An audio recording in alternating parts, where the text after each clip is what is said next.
नमस्कार। DD news पर आप देखना शुरू कर चुके हैं समाचारों का बुलेटिन। मैं हूं लाल चंद्र सिंह। देखते हैं इस समय की सबसे बड़ी खबरें यानी हेडलाइंस।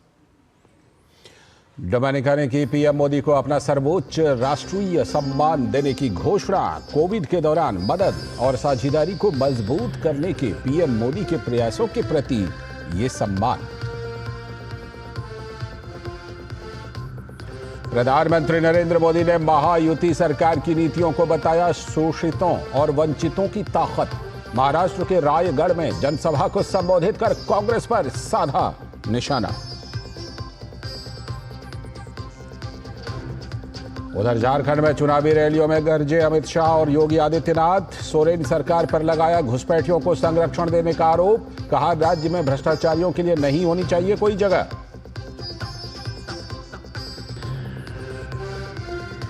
पश्चिम बंगाल के लॉटरी घोटाले में ईडी की बड़ी कार्रवाई। कोलकाता में लॉटरी टिकट प्रिंटिंग फैक्ट्री पर छापा तो वहीं कोयंबटूर और चेन्नई में भी छापेमारी जारी। उत्तर प्रदेश लोक सेवा आयोग का बड़ा निर्णय। मुख्यमंत्री के निर्देश पर पीसीएस प्रारंभिक परीक्षा एक ही दिन में अब कराने का फैसला। लाखों छात्रों में खुशी की लहर।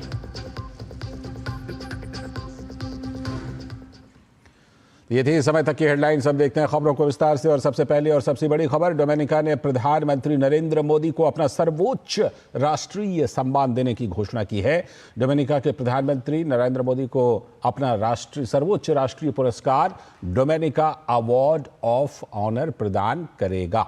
यह सम्मान कोविड-19 महामारी के दौरान डोमिनिका की मदद के लिए पीएम मोदी के प्रयासों के लिए दिया जाएगा। साथ ही यह सम्मान दोनों देशों के बीच साझेदारी को मजबूत करने के लिए उनके समर्पण को मान्यता देगा। तो ये तो एक और नया अवार्ड प्रधानमंत्री को मिल रहा है। तो आपको हम बताते हैं कि अब तक प्रधानमंत्री नरेंद्र मोदी को अंतर्राष्ट्रीय मंच पर कौन कौन सा बड़ा सम्मान मिल चुका है। रूस से the order of the holy apostle Andrew the first, ये बड़ा अवार्ड। फिलिस्तीन से grand collar of the state of फिलिस्तीन। अफगानिस्तान से अमीर अमानुल्लाह खान पुरस्कार। यूएई से ऑर्डर ऑफ जायद पुरस्कार। मालदीव से रूल ऑफ निशाद इजुद्दीन। ये बड़े अवार्ड जो आप अपने टेलीविजन स्क्रीन पर देख रहे हैं, जो प्रधानमंत्री नरेंद्र मोदी को अब तक मिल चुके हैं। अफगानिस्तान से अमीर अमानुल्लाह खान पुरस्कार। यूएई से ऑर्डर ऑफ जायद पुरस्कार। मालदीव से रूल ऑफ निशाद इजुद्दीन पुरस्कार। बहरीन से king Hamad order of the renaissance. ये सब जो है हाईएस्ट सिविलियन अवार्ड हैं। Bhutan order of the Druk Gyalpo. अलग अलग देशों में जो बड़े बड़े अवार्ड हैं। पापुआ न्यू गिनी से grand companion of the order of Logohu. Fiji से companion of the order of Fiji. मिस्र से ऑर्डर ऑफ नाइल। ये सबसे बड़े पुरस्कार हैं। फ्रांस से grand cross of the legion of honour. सऊदी अरब से order of King Abdul Aziz. Greece से grand cross of the order of honour. ये तमाम बड़े अवार्ड जो दुनिया भर में है। रूस में द ऑर्डर ऑफ, रूस का भी जो सबसे बड़ा पुरस्कार है वो प्रधानमंत्री को मिल चुका है। तो एक और बड़े पुरस्कार उनकी इस फहरिस्त में जुड़ चुकी है। और अब बढ़ते हैं और बात करेंगे विधानसभा चुनाव की खबर, जहां महाराष्ट्र के पनवेल में चुनावी रैली में प्रधानमंत्री ने कहा कि कांग्रेस गरीब और पिछड़ों की सबसे बड़ी दुश्मन है। उन्होंने आरोप लगाए कि झारखंड में कांग्रेस नेता द्वारा घुसपैठियों को गैस सिलेंडर दिए जाने की खबर चौंकाने वाली है। खुलेआम उनका एक नेता घोषणा कर रहा है कि जो घुसपैठिए हैं, रोहिंग्या है, बांग्लादेशी है, उनको हम सस्ते में गैस सिलेंडर देंगे। ये वोट पाने के लिए देश के साथ आपके बच्चों के उज्जवल भविष्य के साथ कैसा खेल खेल रहे हैं, इसका ये उदाहरण है। इसलिए हमें ध्यान रखना है, ये कांग्रेस वोट बैंक की राजनीति करने में तो अग्रिम है, लेकिन गरीब की दुश्मन है। तो पनवेल में कांग्रेस पर प्रधानमंत्री ने हमला किया और महाराष्ट्र के दौरे पर हैं तो वहां संभाजी नगर में भी प्रधानमंत्री ने एक चुनावी रैली को संबोधित किया। उन्होंने आरोप लगाया कि कांग्रेस जम्मू कश्मीर में अनुच्छेद 370 को लागू करवाने पर फिर से तुली हुई है। 370 को लेकर वो पूरी तरह से पाकिस्तान की भाषा बोल रही है। कश्मीर भारत का अभिन्न हिस्सा है। कश्मीर में बाबा साहब आंबेडकर का संविधान चले, कश्मीर से आतंकवाद का नामो निशान मिटे, ये हर देशवासी का संकल्प है। लेकिन कांग्रेस का सपना क्या है? कांग्रेस का सपना कश्मीर से बाबा साहब के संविधान को हटाने का है। मैं तो हैरान हूं, पाकिस्तान के अलावा अगर कोई ये सपना देख रहा है तो वो कांग्रेस और उसके साथी है। पाकिस्तान की भाषा बोलने वाली कांग्रेस और उसके दोस्तों को क्या महाराष्ट्र के मेरे भाई बहन, संभाजी नगर के मेरे भाई बहन ऐसे लोगों को सबक सिखाएंगे कि नहीं सिखाएंगे? और इसके साथ ही प्रधानमंत्री ने दोहराया कि कांग्रेस SC ST और OBC समाज को आपस में बांटना चाहती है, लड़वाना चाहती है। कांग्रेस के इरादे लोगों को आपस में लड़वाकर सत्ता हथियाने की है। कांग्रेस पहले खुले आम कैसे कैसे विज्ञापन देती थी। कांग्रेस आरक्षण को देश के खिलाफ बताती थी। कांग्रेस आरक्षण को मेरिट के खिलाफ बताती थी। कांग्रेस की मानसिकता और कांग्रेस का एजेंडा अभी भी वही है। इसलिए पिछले 10 वर्षों से ओबीसी समाज का प्रधानमंत्री इन्हें बर्दाश्त ही नहीं हो रहा है। उनको लग रहा है ये पिछड़ा कहां से आ गया। इसलिए कांग्रेस के शहजादे विदेश में जाकर खुलेआम बयान देते हैं कि वो आरक्षण को खत्म कर देंगे। भाइयों बहनों, अब अपने एजेंडे को लागू करने के लिए, उसे आगे बढ़ाने के लिए कांग्रेस और अघाड़ी SC ST OBC को छोटी छोटी जातियों में बांटने का षड्यंत्र रच रहे हैं।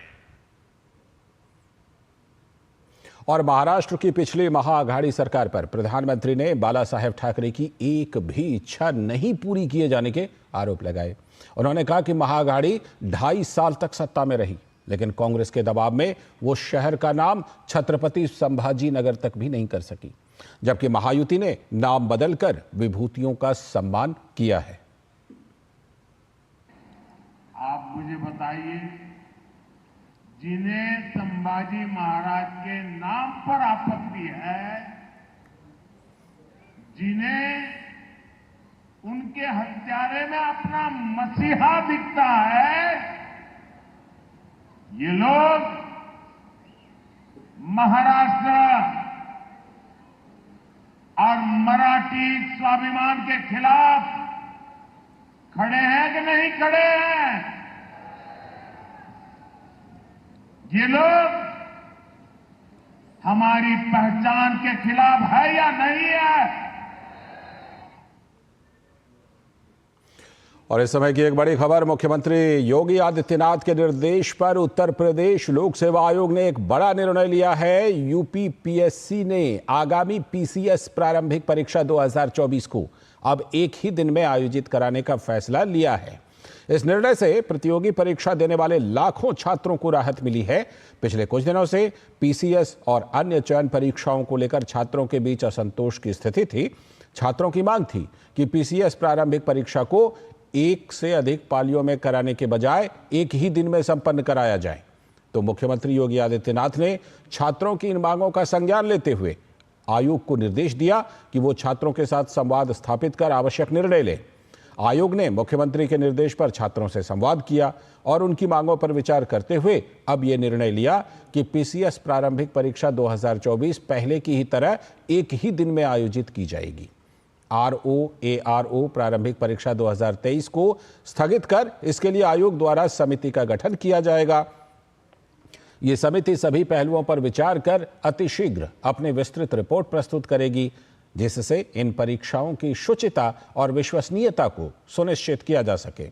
आयोग के सचिव ने बताया कि हाल के महीनों में देश के कई हिस्सों में पेपर लीक की घटनाओं को देखते हुए उत्तर प्रदेश सरकार ने चयन परीक्षाओं की शुचिता और पारदर्शिता सुनिश्चित करने का निर्णय लिया है। इसी कारण आयोग ने दिसंबर में प्रस्तावित पीसीएस और आरओ परीक्षाओं को एक से अधिक पालियों में आयोजित करने की घोषणा की थी।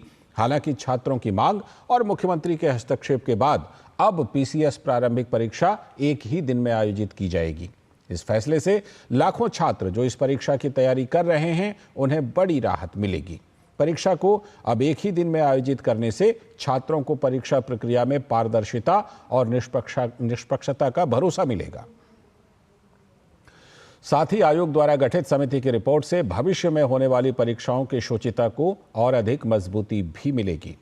इस फैसले के बाद छात्रों में खुशी की लहर है और वो मुख्यमंत्री योगी आदित्यनाथ के इस त्वरित निर्णय की सराहना कर रहे हैं। जो आरओ की और एआरओ की परीक्षा थी 2023 की, सरकार ने उसके लिए एक आयोग की समिति का गठन किया। आयोग ने एक समिति का गठन किया है और आयोग की जो द्वारा गठित समिति है वो सभी पहलुओं पर विचार करके अतिशीघ्र इसकी विस्तृत रिपोर्ट देगी। अभी जो है परीक्षा स्थगित की गई है और जल्दी ही अधिसूचना जारी करके फिर से परीक्षा जो एक दिन में एक पाली में परीक्षा कैसे हो, इसकी पूरी विस्तृत जानकारी बाद में आएगी। और इस बड़ी खबर पर हमारे साथ जुड़ रहे हैं लखनऊ से हमारे संवाददाता विकास सिंह से जुड़ते हैं और विकास से बात करते हैं। विकास, जिस तरह से कि छात्रों की मांग थी और छात्रों की मांग पर मुख्यमंत्री ने निर्देश दिए और मुख्यमंत्री के निर्देश पर अब एक बार फिर से ये फैसला ले लिया गया है। छात्रों ने जैसा चाहा था, जैसी मांग की थी, वही फैसला लिया गया है। अब छात्रों की क्या प्रतिक्रिया है? क्या छात्रों में खुशी की लहर है? जी बिल्कुल, मुख्यमंत्री योगी आदित्यनाथ ने छात्रों की बातों को समझा और उन्होंने आयोग को निर्देश दिया कि छात्रों को बातों को समझें। इसके बाद आयोग ने निर्णय लिया और ये घोषणा कर दी है कि अब पीसीएस की प्रारंभिक परीक्षाएं एक ही दिन में कराई जाएंगी, जिसकी तारीख बाद में ऐलान की जाएंगी। तो निश्चित रूप से उन छात्रों के लिए जो वहां पर आंदोलनरत थे आयोग के सामने, पिछले 3 दिनों से वहां पर अपनी मांग के लिए वहां पर बैठे हुए थे, उनको खुशी है इस बात से। उन्होंने जो रिएक्शन दिए हैं, निश्चित रूप से उन्होंने माना कि प्रदेश सरकार के मुख्यमंत्री योगी आदित्यनाथ ने उनकी भावनाओं को समझा, उनकी तैयारियों को समझा, वो जो चाह रहे थे उसे उन्होंने समझा और जिस तरीके से अब जो उनकी मांग थी उसी के अनुसार प्रदेश में ये प्रतियोगी परीक्षाएं की जाएंगी। इसके साथ साथ आरओ और एआरओ परीक्षा के लिए जो एक कमेटी गठित की गई है, उसमें तमाम सारे सुझाव आएंगे, किस तरीके से आगे जो प्रतियोगी परीक्षाएं कराई जाए, खास तौर से नॉर्मलाइजेशन की बात है, वो किस तरीके से लागू कराया जाए, किस तरीके से किया जा सके, किस तरीके से मेधा का चयन हो, किस तरीके से वो केंद्र ही चुने जाएं जो सभी मानकों के अनुरूप अच्छे हो, जहां पर गड़बड़ियों की जीरो संभावना हो। इन सब की दृष्टि से जो ये कमेटी गठित की गई है, इसकी रिपोर्ट आने के बाद निश्चित रूप से प्रदेश में प्रतियोगी परीक्षाओं के आयोजन में एक बड़ी सुधार आएगा और निश्चित रूप से उससे छात्र भी अब संतुष्ट होंगे। चूंकि छात्रों की बात मानी गई है, प्रतियोगी छात्रों की बात, तो अब उनसे राय ली जाएगी, अन्य विशेषज्ञों से राय ली जाएगी और उसी के मद्देनजर आगे की आरओ और एआरओ परीक्षा की तैयारी कराई जाएगी। जबकि पीसीएस की जो परीक्षाएं हैं, पीसीएस प्रारंभिक की, वो एक ही पाली में कराई जाएंगी, जिससे छात्र आज बेहद ही खुश हैं। उनको एहसास हुआ कि उनके मुखिया ने उनकी बात सुनी, उसके बाद आयोग ने जो निर्णय सुनाया है, निश्चित रूप से उन छात्रों के लिए खुशी का दिन है आज। बिल्कुल खुशी का दिन है। लेकिन विकास, जैसे पहले ये बात थी कि जब अपने तर्क थे हालांकि आयोग के, जब एक से अधिक पालियों में उन्होंने ये परीक्षा कराने का फैसला लिया था, दिसंबर का डेट था। अब जाकर जब आयोग ने ये फैसला लिया है कि छात्रों की मांग के मुताबिक एक ही पाली में कराया जाएगा, क्या कुछ तारीख दी है, कुछ बताया है कि कब ये परीक्षा हो सकती है?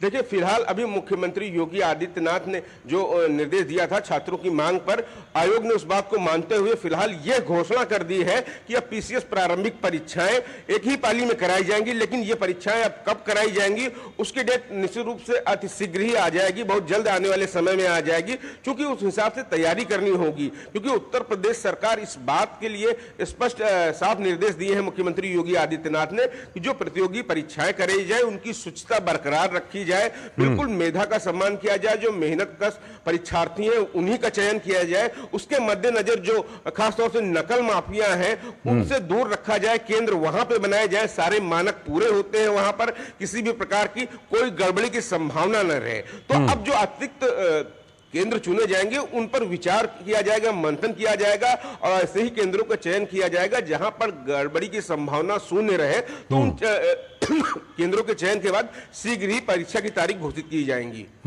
बिल्कुल, ये शीघ्र ही परीक्षा की तारीख घोषित की जाएगी। इसके पहले भी जैसा हमने देखा कि कई बार जब छात्रों ने कोई मांग रखी तो मुख्यमंत्री योगी आदित्यनाथ उनकी मांगों पर तुरंत जो है निर्देश देते हैं और उसके बाद ये फैसला होता है। उसी कड़े में ये एक और फैसला मुख्यमंत्री के निर्देश पर, जो कि छात्रों की मांग मान ली गई है उनके भरोसे के लिए, कि तब उनको ज्यादा भरोसा हो पाएगा।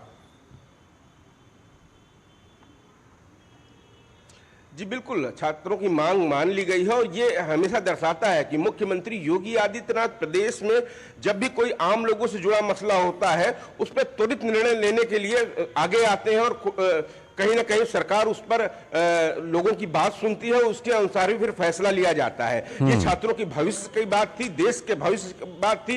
जो ये प्रतियोगी छात्र हैं या आने वाले समय में ये आला अधिकारी बनते तो निश्चित रूप से ये जिस तरीके से दिन रात मेहनत करते हैं, लोग जानते भी हैं कि जो खासतौर से पीसीएस की जो परीक्षाएं होती हैं उनकी तैयारी करने वाले छात्र कई कई साल मेहनत करते हैं, कोई एक दो दिन में ये परीक्षा पास नहीं की जा सकती है। तो निश्चित रूप से वो मेहनत कश लोगों को जो परिश्रम कर रहे हैं, एक तपस्या कर रहे हैं, उनकी जो मांग थी उनकी मांग के अनुसार ही उस परीक्षा, बिल्कुल, और जाहिर सी बात है कि छात्रों का भरोसा जो है वो सबसे ऊपर है, छात्रों का भरोसा सबसे ऊपर है और उसी को मुख्यमंत्री ने समझ करके और ये निर्देश दिया और ये फैसला लिया गया। बहुत बहुत शुक्रिया विकास, लखनऊ से जुड़ने के लिए, इस खबर पर और ज्यादा जानकारी देने के लिए। अभी वक्त है एक ब्रेक का, और ब्रेक के बाद जब लौटेंगे तब देखेंगे आज की कुछ और बड़ी खबरें। आपके घर के खाने में रेस्टोरेंट जैसा स्वाद ले आए MDH का शाही पनीर मसाला। पनीर को क्या मस्त बना डाला। जब धरती चीर कर निकलता है लोहे का पत्थर और मिलता है मोंगिया के जोश से, फिर तपता है, पिघलता है और बनता है फौलाद। अब होता है सरिया सारी खूबियों के साथ। मोंगिया स्टील, मजबूत देश का मजबूत सरिया। मुथूट फाइनेंस गोल्ड ओवरड्राफ्ट, ब्याज सिर्फ उतने ही दिन का भरिए जितने दिन पैसे इस्तेमाल कीजिए। आज ही कॉल कीजिए 1-800-313-1212। स्वागत है ब्रेक के बाद। डीडी न्यूज पर आप देख रहे हैं समाचारों का बुलेटिन। आगे की खबरों में, दिल्ली स्थित जामिया मिल्लिया इस्लामिया में गैर मुस्लिम छात्रों, शिक्षकों और कर्मचारियों के शोषण को लेकर गठित फैक्ट फाइंडिंग समिति ने अपनी रिपोर्ट तैयार कर ली है। यह समिति गृह मंत्रालय और शिक्षा मंत्रालय को अपनी रिपोर्ट सौंपेगी। जामिया मिल्लिया इस्लामिया में गैर मुस्लिम छात्रों, शिक्षकों और कर्मियों के शोषण और उन पर तरह तरह के दबाव बनाने की शिकायतों को लेकर कॉल फॉर जस्टिस की तरफ से 6 सदस्यीय समिति बनाई गई थी। इस समिति ने 27 गैर मुस्लिम छात्रों, प्रोफेसरों और अन्य कर्मचारियों की शिकायत की समीक्षा की है। समिति ने अपनी रिपोर्ट में कहा है कि जामिया मिल्लिया इस्लामिया में गैर मुस्लिम छात्रों, प्रोफेसरों और कर्मचारियों पर धर्म बदलने का अप्रत्यक्ष तौर पर दबाव बनाया जाता है। हिंदू शिक्षकों के प्रमोशन रोके जाते हैं। हिंदू छात्रों को उनके त्योहार मनाने पर प्रताड़ित किया जाता है। लव जिहाद को बढ़ावा देने के लिए कई मुस्लिम अतिवादी संगठन मदद कर रहे हैं। जामिया परिसर के बाहर कई कट्टरवादी मुस्लिम संगठन इसके लिए प्रयासरत हैं। Your promotions are stalled, they are not given, your junior Muslim professors are made senior to you, your increments are stopped. You see, due date of promotion from that date it is not given. एक professor ने तो Twitter पे लिख दिया कि मैं ऐसे सभी छात्रों को फेल कर दूंगा। एक ने कहा कि भैया इस्लाम नहीं जब अपनाओगे तो पीएचडी पूरी नहीं होगी। तो मेरे ही एविडेंस में आया है गैर मुस्लिम छात्रों की संख्या इसलिए कम हो रही है कि वहाँ का एटमॉस्फेयर हॉस्टाइल होता जा रहा है गैर मुस्लिम के प्रति। कई तो शेड्यूल्ड ट्राइब छात्र, एक प्रोफेसर ने बताया कि बहुत से शेड्यूल्ड ट्राइब छात्र जो हैं एडमिशन लेके छोड़ जाते हैं। निश्चित रूप से गंभीर मामला है, आगे देखेंगे। कुछ और बड़ी खबरें, फिलहाल वक्त है एक और छोटे से ब्रेक का।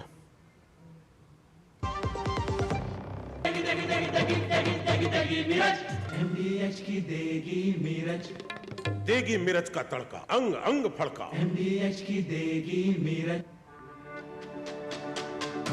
मेरी पसंद, मेरी पसंद, मेरी पसंद, मेरी पसंद, हमारी पसंद, हम सबकी पसंद। मजबूत देश का मजबूत सरिया मोंगिया स्टील।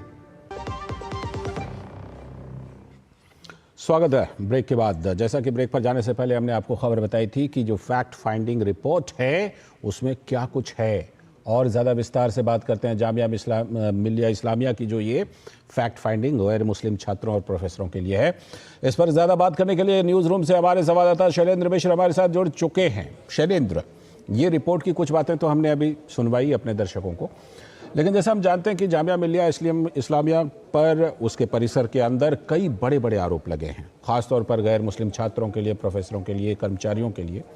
क्या क्या ये रिपोर्ट कहती है? कुछ बातें तो हम सामने आई, और क्या कुछ इस रिपोर्ट में है? देखिए, 100 पन्ने की ये पूरी रिपोर्ट है, जिसके मुख्य बिंदु ये है कि जो भी गैर मुस्लिम वहाँ पर कर्मी है, शिक्षेत्र कर्मी है या फिर शिक्षक हैं, प्रोफेसर हैं, एसोसिएट प्रोफेसर हैं, उन पर एक तरह का दबाव बनाया जाता है, उनको ज़्यादा काम दिया जाता है, उनका शोषण किया जाता है, उनके इंक्रीमेंट रोकने के बहाने ढूंढे जाते हैं। और ख़ासतौर पर जो महिला प्रोफेसर हैं या फिर शिक्षक हैं, उन पे कई तरह का इस तरह का दबाव बनाया जाता है कि वो एक तरह से देखें कि उन्हें दिक्कत होती है अपना कामकाज आगे करने में। इस बात को बहुत एक तरह से विस्तार से इस रिपोर्ट में बताया गया है कि जो SC ST और OBC समुदाय से जो एक तरह से देखे आने वाले जो गैर मुस्लिम लोग हैं, उनको बहुत दिक्कत का सामना करना पड़ रहा है जामिया मिल्लिया इस्लामिया में। और ये रिपोर्ट उस पर विस्तार से इशारा करती है कि यहाँ तक कि लव जिहाद को बढ़ावा देने के लिए इस परिसर के अंदर, जामिया मिल्लिया इस्लामिया परिसर के अंदर और बाहर कुछ अतिवादी जो संगठन है वो सक्रिय हैं और वो एक तरह से देखे काम कर रहे हैं और उनको समर्थन मिल रहा है संस्थान के अंदर। ये बात भी बहुत स्पष्टता से कही गई है।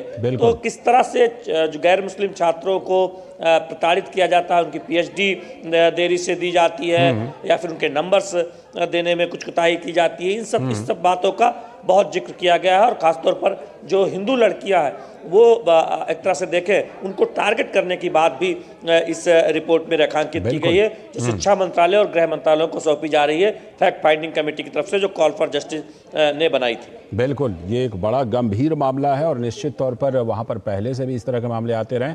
अब ये रिपोर्ट ज़रूर इस बात के लिए कुछ ना कुछ रास्ता तैयार करेगी कि आगे चलकर ये उत्पीड़न वहाँ पर ना हो। बहुत बहुत शुक्रिया फिलहाल आपका जुड़ने के लिए शैलेंद्र। हमारे संवाददाता शैलेंद्र मिश्र जुड़ते। अभी वक्त है एक और छोटे से ब्रेक का, और ब्रेक के बाद जब लौटेंगे तो दिखाएंगे आपको आज की कुछ और बड़ी खबर। जब धरती चीर कर निकलता है लोहे का पत्थर और मिलता है मोंगिया के जोश से, फिर तपता है, पिघलता है और बनता है फौलाद। अब होता है सरिया सारी खूबियों के साथ। मोंगिया स्टील, मजबूत देश का मजबूत सरिया। स्वागत है ब्रेक के बाद। आगे की खबरों में, भारतीय आयुर्विज्ञान अनुसंधान परिषद यानी ICMR की 113वें स्थापना दिवस के मौके पर आज नई दिल्ली में हेल्थ रिसर्च एक्सेलेंस समिट का आयोजन किया गया। केंद्रीय स्वास्थ्य एवं परिवार कल्याण राज्य मंत्री अनुप्रिया पटेल और नीति आयोग के सदस्य डॉक्टर VK पॉल भी इस कार्यक्रम में शामिल हुए। अनुप्रिया पटेल ने मेडिकल रिसर्च के क्षेत्र में ICMR के योगदान की सराहना करते हुए कहा कि सरकार हेल्थ रिसर्च और नवाचार को लगातार बढ़ावा दे रही है। उन्होंने कहा कि कि शिक्षा जगत, उद्योग जगत और सरकार तीनों को मिलकर इस दिशा में प्रयास करना होगा कि लैब में हो रहे शोध कार्यों का फायदा समाज तक पहुंचे। Another very important initiative that we took today is regarding bringing out a guideline for developing collaborations for technology partners, which means the academia, the industry and the government must be brought together for us to be able to take the research from the lab to the society and bring the benefits of innovations to the country as a whole. और इसी के साथ इस bulletin में इतना ही, लेकिन DD news पर खबरों और कार्यक्रमों का सिलसिला लगातार जारी। हमें दीजिए अनुमति। नमस्कार।